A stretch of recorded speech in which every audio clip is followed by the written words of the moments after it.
Bonsoir Luc. Est-ce que Luc est en ligne? Je suis tout à fait d'accord avec ce qui est dit sur votre plateau. Ce que je veux simplement dire, c'est au niveau de la gravité des actes, c'est des actes criminels, je crois que c'est normal d'en parler.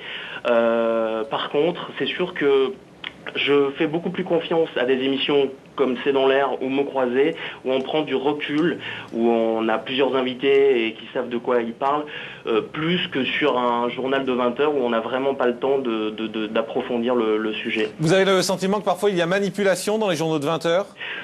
C'est pas manipulation, mais vous savez très bien que les journaux de 20 heures sont faits pour faire de l'audience, ils sont faits avec des analyses et ils sont faits pour faire de l'audience, notamment sur TF1 et aussi sur France 2, de toute façon, on ne peut pas s'en cacher. Donc on donne au public ce qu'il veut aussi voir. Merci Luc, merci de nous avoir appelé. Xavier Couture, vous êtes d'accord avec cette analyse? Les journaux sont là pour faire de l'audience. Il est sûr que les journaux d'information s'intègrent dans une programmation qui est là pour effectivement rassembler le maximum de public. Moi je l'ai écrit, là-dessus on sera tous d'accord. Simplement, je pense qu'à partir du moment où il y a des faits d'actualité qui sont des faits bruts, rapportés par des journaux d'information dont c'est le devoir et le métier, je ne pense pas qu'on puisse remettre en cause, dès lors qu'il y a un fait divers d'une telle violence, le fait qu'il soit retranscrit par les médias qui en ont la charge. Isabelle Vermasson, votre avis là-dessus? Oui, je crois que toujours cette idée de manipulation, il y a vraiment une chose qui est très nette quand on étudie la médiatisation des problèmes de banlieue depuis les années 60 finalement. Il y a eu des travaux qui ont été faits, Guy Lochard, Sylvie Tissot, etc.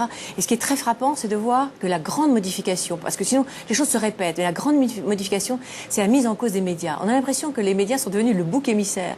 C'est-à-dire, au moment des émeutes de banlieue en novembre, immédiatement, Jacques Chirac remet en cause la responsabilité des médias. Comme si, alors soyons sérieux, les médias font comme ils le peuvent leur métier, dans des conditions très difficiles. Encore une fois, ils sont menacés, ils ne sont pas du tout appelés par les jeunes, mais bien souvent par les syndicats de police, par les politiques, et eux sont... donc, je crois qu'il faut arrêter ce discours de la manipulation.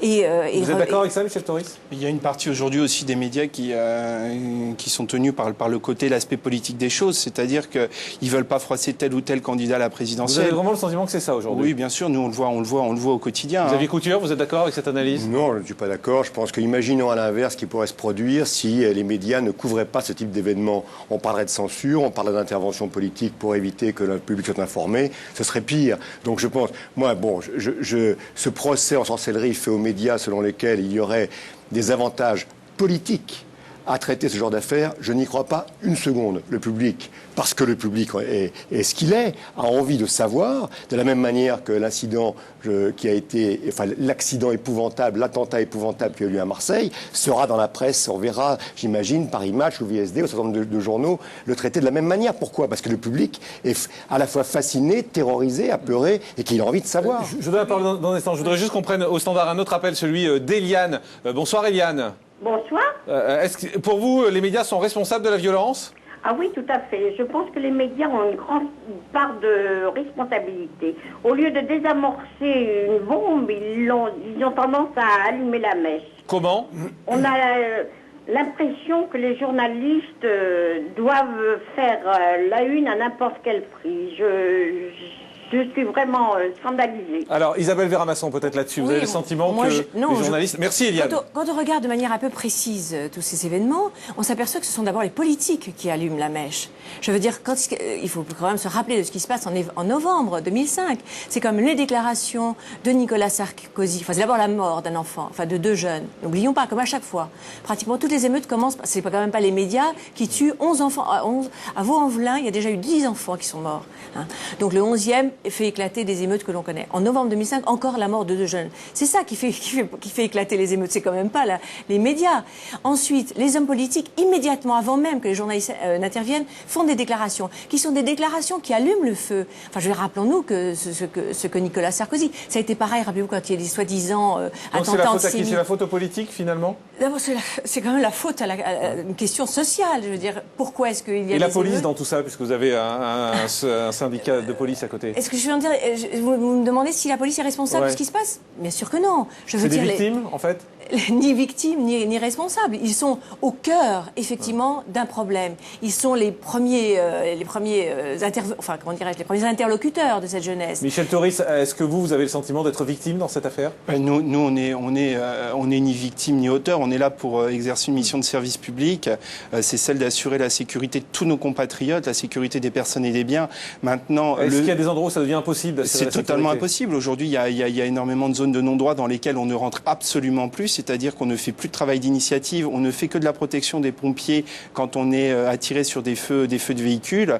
Donc aujourd'hui, quand on nous dit que c'est la police qui provoque dans les quartiers, qu'il y a trop de contrôle d'identité, moi je suis fonctionnaire de police, je vous dis que depuis 2002 et surtout depuis les émeutes de novembre 2005, on ne rentre plus dans les quartiers, il n'y a plus aucun contrôle d'identité dans les quartiers. C'est aujourd'hui les jeunes qui allument des feux de poubelle qui nous attirent dans des guet-apens parce qu'ils ont envie d'en découdre avec les forces de l'ordre. C'est pas nous qui provoquons, c'est eux qui viennent nous chercher. Y aller, du tout.